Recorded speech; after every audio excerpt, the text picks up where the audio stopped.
Ya, Assalamualaikum warahmatullahi wabarakatuh. Saya di sini akan sedikit memberikan clue ya, memberikan sedikit clue tentang apakah Eki ini benar-benar sudah meninggal atau belum.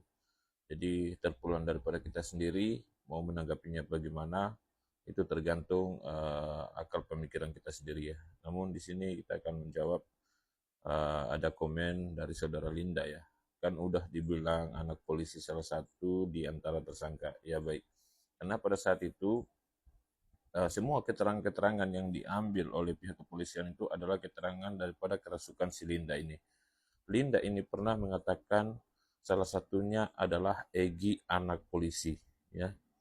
Egi anak polisi, namun kita tidak tahu polisi yang mana yang dia maksud. Namun pernah dicecar ya, pernah dia membuat live. Si Linda ini ditanya, coba kalau bisa dia katakan sejujurnya. Namun dia pernah katakan, apakah ada orang yang akan menjamin keselamatan dia kalau berkata jujur? Bermakna dia si Linda ini memang mengetahui sesuatu sebenarnya. Dia bukan kerasukannya. Ini saya tidak percaya soal kerasukannya.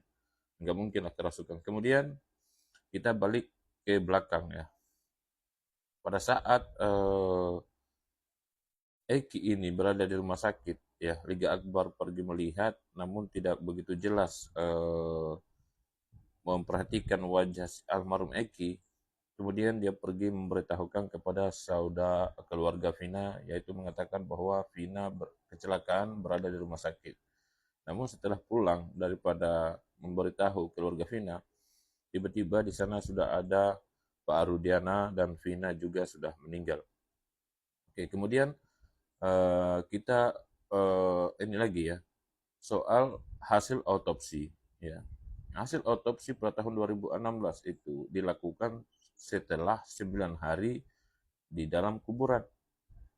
Ya, Vina ini dilakukan autopsi ulang setelah 9 hari, di mana para tim ahli forensik ya sebenarnya dilakukannya autopsi ulang ini harus sebelum 3 hari ya, sebelum sampai 3 hari. Kalau sudah menjalan 4 atau sampai 5 hari, maka eh, seperti ada sperma yang ada di tubuh Vina itu akan lembab, ya, jadi akan hilang, ya, akan hilang. Dan bahkan pasti ada hasil autopsi pertama atau tes DNA dari tubuh atau kedua korban ini pasti sudah dilakukan. Namun kita ketahui dokter itu, ya dokter yang menangani kasus pertama itu telah meninggal dunia, dibunuh, entah dibunuh dengan siapa belum tahu sampai sekarang.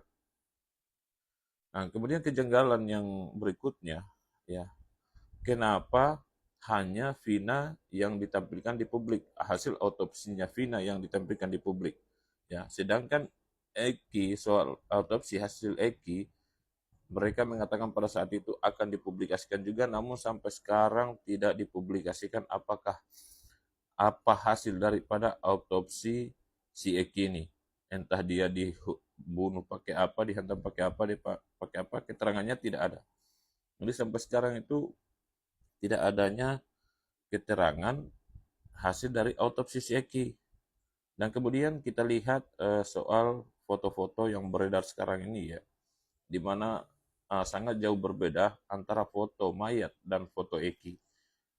Dan itu alhamdulillah sudah ada advokat tangguh kita ya, yang patut kita apresiasi, yaitu advokat Herwanto yang melaporkan soal dengan dua isi laporan. Yang pertama, pemanggilan terhadap Peggy Setiawan Cianjur dan pembongkaran kembali kuburan Eki karena diduga banyak kejanggalan antara si mayat dan Eki.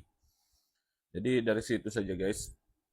Nah, sebenarnya masih banyak lagi contoh seperti Liga Akbar mengatakan pada malam itu Eki memakai baju lengan panjang kaos hitam. Sedangkan kita lihat mayat yang di flyover itu baju lengan pendek kaos hitam, ya kan? Kemudian soal kuburannya ya. Kuburannya itu ya kelihatan seperti orang yang tidak pernah diziarahi, kan nggak masuk akal ya. Seorang anak yang punya keluarga, ketika kuburan itu tidak diziarahi, maka bermakna kuburan itu tidak diketahui siapa keluarganya atau ahli warisnya. ya. Jadi ketahui, makanya tidak dibersihkan, diapakan, karena tidak mungkin orang lain yang bukan keluarganya yang justru akan menziarahi.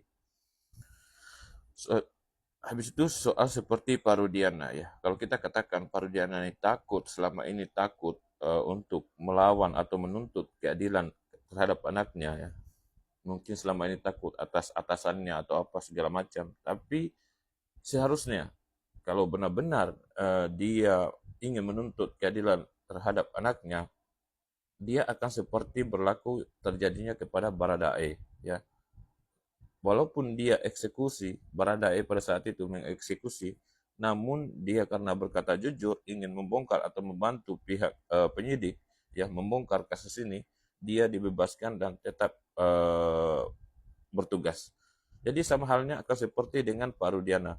Ketika Pak Rudiana berkata jujur dengan sekarang memanfaatkan waktu masa sekarang ini yang betul-betul diperhatikan oleh publik, seharusnya dia lebih semangat untuk membongkar kedok atasannya tersebut yang pernah mengancamnya, dan bahkan dia bisa mendapat kenaikan pangkat atau penghargaan di badan institusi Polri ya, dimana kita tahu bahwa selama ini ternyata dia ditekan, kalau benar ditekan, namun kita lihat apa yang terjadi dengan Perudiana, semua tertutup ya tanpa ada penjelasan apapun. Bahkan kalau kita lihat daripada aura wajahnya ya, bahkan dia menyuruh orang lain untuk tidak kasus ini untuk tidak dibuka selebar-lebarnya atau seperti difilmkan. Ini sangat membuat tanda tanya buat kita ya. Kemudian soal kenapa keluarga Vina diancam terus ya. Dari pertamanya kasus ini terungkap, keluarga Vina itu diancam terus.